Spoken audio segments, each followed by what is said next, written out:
बिस्मिल्लाहिर्रहमानिर्रहीम। अस्सलाम वालेकुम। मैं हूं गुलाम मुसद्दिक और आप देख रहे हैं मेरा यूट्यूब चैनल। मेरे साथ मौजूद है शाहिद सफिलान साहब, आप इनको यूट्यूब पर देखते रहते हैं। आज हम बात करेंगे एक स्कैंडल जो हर ज़बान ज़द-ए-आम है इस्लामिया यूनिवर्सिटी बहावलपुर का। मैं क्योंकि खुद एक इस्लामिया यूनिवर्सिटी बहावलपुर का ग्रेजुएट हूँ और कुछ फैक्ट्स तो मैं भी जानता हूँ, लेकिन क्योंकि शाहिद भाई इस पे काम कर रहे हैं तो शाहिद भाई से जानेंगे कि अब एक्चुअल सूरत हाल है क्या और इस टाइम चल क्या रहा है। जी शाहिद भाई। बिस्मिल्लाहिर्रहमानिर्रहीम। मुसद्दिक, एक तो बहुत शुक्रिया, आपके व्यूवर्स का भी अस्सलाम वालेकुम। आज ही मुझे इसकी इंक्वायरी रिपोर्ट जो इब्तदाई है उसकी जो है कुछ फैक्ट्स मौसूल हुए थे। मैंने अपने चैनल के उसके ऊपर वीडियो भी किया, जो कि बड़े ही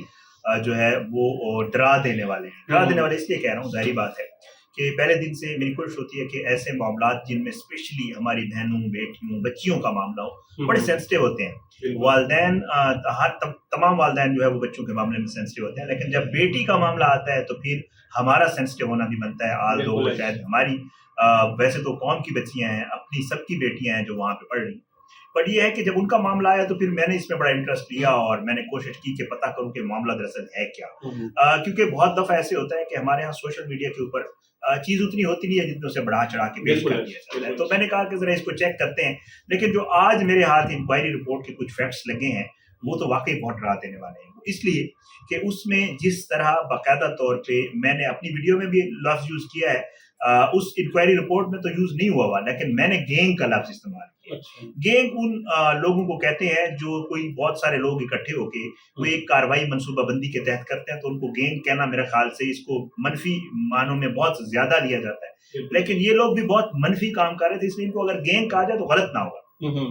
इन्होंने ये किया कि स्पेशली वो जो एक मेजर रिटायर्ड एजाज शाह है, जिसकी तस्वीर बार बार लोगों को दिखानी चाहिए कि वो शख्स क्या है। अच्छा, वो एक गुफ्तार के गाजी थे जो वहां पे वीसी साहब थे। वो अगर आप इंक्वायरी रिपोर्ट पढ़े तो पता चलता है कि वो बातें तो ऐसी कर रहे थे जैसे अल्लाह माफ करे वो का डायरेक्ट कहीं से आए हैं, बट ये है कि अगर उनके मामला जो उस इंक्वायरी रिपोर्ट में इंक्वायरी करने वालों ने लिखे हैं, अगर आप वो मामला देखें तो पता चलता है कि इन सारी चीजों का, ये जो वीसी साहब के नाक के नीचे जो कुछ हो रहा था, इनका इल्म वीसी साहब को था और उन्होंने बाकायदा तौर पे खुद कह के इन मामलात को दबाया था, क्योंकि उन्हीं के जो जिन लोगों को गिरफ्तार किया गया है, जो अंडर इन्वेस्टिगेशन लोग हैं, उन्होंने बाकायदा तौर पे अपने इतराफी बयानात में कहा हुआ है कि जी वीसी साहब को तो हमने इसकी शिकायत की थी। हमने जो है जबानी तौर पे वीसी साहब को, 2-3 लोग हैं जिनमें एक अबू बकर है, इनमें एक मेजर ये है, एक और एक शख्स है, 3-4 लोग हैं जिनको इन्वेस्टिगेशन में है, वो ये कह रहे हैं कि हमने तो वीसी साहब को जो है अबू बकर कह रहा है कि मैंने इजाज शाह के हवाले से वीसी साहब को जबानी तौर पे कहा था कि जी ये काम कर रहा है, ये तो लड़कियों का ये मामला है, तो वीसी साहब ने कहा यार खामोश रहना और किससे जिक्र ना करना, और वैसे इस पे इंक्वायरी की कोई जरूरत भी नहीं है। अच्छा, सही है। फिर एक और चीज जो उस इंक्वायरी में जिसने मुझे बहुत ज्यादा डरा दिया वो ये था कि वीसी साहब जो है उनके पास एक लड़की गई,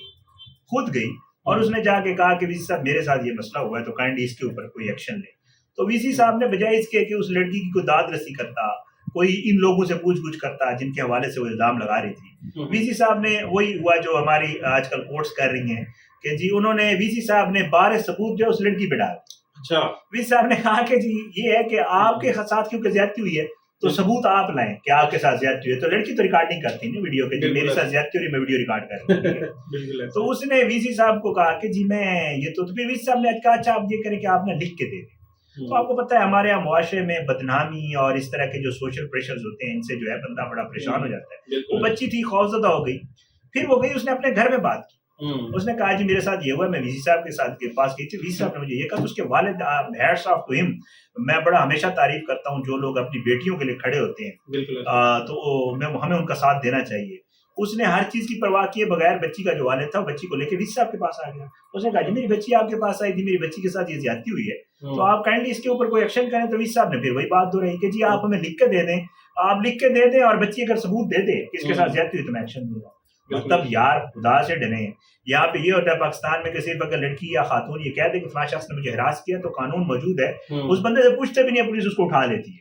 ये है कानून है। लेकिन वीसी साहब हर लम्हे हर मौके के ऊपर इस मामले को जो भी उनके सामने आता था दबाते रहे। एक ड्राइवर इंचार्ज सामने आया था अब्दुल्ला, उसकी वीडियो बाकायदा तौर पे सोशल मीडिया पे मौजूद है। उसने कहा जी मैंने भी वीसी साहब को 3 दफा बताया था, लेकिन वीसी साहब जो है वो सिर्फ वाह वाह समेटने में लगे हुए थे, क्योंकि उन्होंने इस यूनिवर्सिटी में दाखिलों को, इस यूनिवर्सिटी में जो कैपेसिटी थी وہ بتایا یہ جا رہا ہے کہ تقریباً 15,000 اسٹوڈنٹس کی کیپیسٹی تھی داخلوں کی، انہوں نے 65,000 اسٹوڈنٹس کی بھرتی کی تھی، بالکل ایسے وہ اس چیز میں لگے ہوئے تھے۔ دوسرا جو ہے وی سی صاحب کو بار بار بتایا جاتا تھا، وی سی صاحب نے 2-3 کام ایسے کیے، یہ جو میجر ریٹائرڈ اعجاز شاہ صاحب ہیں ان کے حوالے سے بتایا یہ جا رہا ہے، انکوائری میں بھی یہ ہے کہ یہ شاید ان کو ادارے سے بھی نکالا گیا تھا، ان کے معاملات وہاں بھی ٹھیک نہیں تھے۔ تو وی سی صاحب نے جب ان کو رکھا تو انہوں نے اس کو بھی انویسٹیگیٹ نہیں کیا، پتہ نہیں کیا کہ یار میں سیکورٹی پہ ایسا بندہ رکھ رہا ہوں جو خود حرامی ہے، sorry to use this word, ٹھیک ہے۔ تو بہرحال ایک یہ چیز تھی، اور دوسرا یہ ایک چیز میں آپ کو ضرور بتاؤں گا، یونیورسٹی کے ریسورسز اور یونیورسٹی کے پیسے استعمال ہو رہے تھے لڑکیوں کو بلیک میل کرنے کے لیے، انکوائری رپورٹ میں لکھا ہوا ہے۔ یہ تو کیا کہتے ہیں، میں کیونکہ خود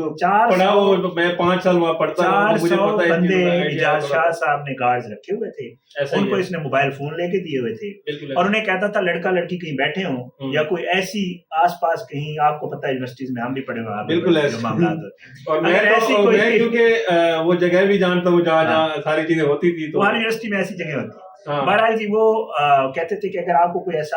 معاملہ ہوتا ہوا نظر آئے تو آپ نے ان کو کچھ نہیں کہنا، آپ نے ان کو کرنے دینا ہے، آپ نے ان کی ویڈیو بنا کے میرے پاس لے آنی۔ جب ویڈیو بنا کے وہ شخص لے آتا تھا سیکورٹی گارڈز وغیرہ، تو یہ اعجاز شاہ صاحب جو ہے یہ بلا لیتے تھے اس لڑکی کو اور اسے کہتے تھے آپ کی ایسی ویڈیو میرے پاس موجود ہے، یا تو آپ پھر میری بات مان لیں یا پھر میں یہ ویڈیو جو ہے آپ کے والدین کو بھیج دیتا ہوں۔ بچیاں ہیں، ظاہری بات ہے، لڑکیاں تھیں، وہ پریشان ہو جاتی تھیں، اور بہت ساری لڑکیاں پھر جو ہے وہ ان کے اس میں آ جاتی تھیں، اور پھر اس طرح، اور بتایا یہ جا رہا ہے جو انکوائری رپورٹ ہے اس میں لکھا ہوا ہے کہ زیادہ تر لڑکیاں جو ہیں وہ ان میں ایسی تھیں جو یونیورسٹی کے ہاسٹل میں نہیں بلکہ باہر جو پرائیویٹ ہاسٹل میں رہتی تھی، کیونکہ یونیورسٹی کے ہاسٹل کی کیپیسٹی بھی میرے پاس لکھی ہوئی ہے کتنی تھی، اور اس میں ایکسٹرا انہوں نے لڑکیاں بھری ہوئی تھیں، اور لڑکیاں باہر رہتی ہیں، کرائے کے گھر رہ کے رہتی ہیں، تو ایسی لڑکیوں کو ٹارگیٹ کیا جاتا تھا جو باہر رہتی تھی، کیونکہ ان کا پھر آنا جانا وہ سارا آسان ہوتا ہے، رات کو بھی کہیں باہر رہنا ایزی ہوتا ہے۔ تو اس وجہ سے جو انکوائری رپورٹ آئی ہے جی اس میں تو 4-5 کردار ہیں جن کے اوپر یہ ابتدائی انکوائری رپورٹ کون سے، کیونکہ یونیورسٹی کے اندر بھی کچھ انکوائری چل رہی ہے، یہ حکومت والی انکوائری رپورٹ ہے، اس میں ایک سیکٹری منرل صاحب تھے، ایک اس میں ڈی آئی جی صاحب تھے جو اسپیشل برانچ سے تھے، غالباً فیصل راجہ صاحب ہے، اور ایک جو ہے اکاؤنٹیبلٹی اسپیشل اکاؤنٹیبلٹی کے ڈی آئی جی تھے، ان کا نام غالباً امان صاحب، شاید امان صاحب، میرے پاس لکھے ہوئے تینوں نام، 3 لوگ تھے، یہ حکومت نے بنائی تھی۔ اچھا، اس میں ایک ویل نون پولیٹیشین ہے طارق بشیر چیمہ، ان کا بھی بہت زیادہ نام آ رہا ہے، اور ان کے بیٹے ولیداد چیمہ کا، اس انکوائری میں ایک رپورٹ میں کیا ان کا کوئی پہلو شامل ہے؟ اچھا، آپ کو ایک مزے کی بات بتاؤں، انکوائری رپورٹ کی جتنی چیزیں میرے پاس آئی ہیں نا، اس میں نہ ولیداد چیمہ کا نام ہے، نہ اس میں طارق بشیر چیمہ صاحب کا کوئی ذکر ہے، نہ اس میں وہ جو ایف آئی آر میں ایک شخص ہے جس کی وجہ سے اس کا نام جو ہے، ویسے ویڈیو میں آپ کو بتا دیتا ہوں، جو ایف آئی آر میں لکھا ہوا احسان جٹ نہیں ہے، اس کا نام احسان جٹ اور فیضانہ کنجر، بالکل ایسے، بالکل ایسے۔ تو وہ جو ہے نا، کیونکہ پولیس شاید اس کو اس نام سے جانتی ہے وہاں پہ، اس کی وجہ سے چیمہ صاحب کا نام لیا جا رہا ہے۔ مسئلہ یہ ہے کہ وہ چیمہ صاحب کے ووٹر بھی ہیں، یزمان کے ہیں، چیمہ صاحب وہ ایک جیسے اسٹوڈنٹس کی یونینز ہوتی ہیں اس بالکل ایسے، یہ میں تھوڑا سا بتا دوں، احسان جٹ صاحب جب ہم 2013-14 میں پڑھ رہے تھے وہاں پہ، تو یہ اس وقت اے ٹی آئی کے ناظم بنے تھے، انجمن طلبہ اسلام یونیورسٹی کے، اور یہ میاں حسنین صاحب ہیں جو اس سے پہلے کے ناظم تھے۔ لیکن چیمہ صاحب نے ایک کام کیا، چیمہ صاحب نے نہیں کیا، سوری میں چیمہ صاحب کا کہہ گیا، ہوا یہ کہ جب چیمہ صاحب منسٹر تھے ہاؤسنگ اینڈ ورکس کے، جو پچھلی گورنمنٹ، بالکل ایسے، تو اس میں بتایا یہ جاتا ہے کہ میں چیمہ صاحب کا، کیونکہ میرے پاس پروف نہیں ہے تو میں نہیں کہتا کہ چیمہ صاحب نے لگایا ہوگا، لیکن منسٹری ان کی تھی، تو وہ جو احسان جٹ یا جو بھی آپ نام لے رہے ہیں، ان کو ہاؤسنگ کی منسٹری میں 17ویں گریڈ میں نوکری، اور وہ بھی کس کے کوٹے پہ؟ کے پی کے کوٹے پہ، ٹھیک ہے، یہ مجھے پتا نہیں تھا، ویسے یاد ہے بتایا کے پی کے تو وہ جو ہے اس لیے چیمہ صاحب کا نام لیا جا رہا ہے۔ اور ایک اور بڑی خطرناک چیز جس کا میں نے اپنی ویڈیو میں بھی ذکر کیا ہے، جس پہ ہمیں آواز اٹھانی چاہیے، میجر ریٹائرڈ اعجاز شاہ صاحب کا جو موبائل تھا 2 ہفتے سے فرنزک کے لیے گیا ہوا ہے، اور اس کا کوئی ابھی تک رپورٹ نہیں آ رہی، اور پتہ نہیں وہ آتی بھی ہے یا نہیں آتی ہے۔ اگر اس موبائل کی رپورٹ نہ آئی تو پھر یہ کیس ختم۔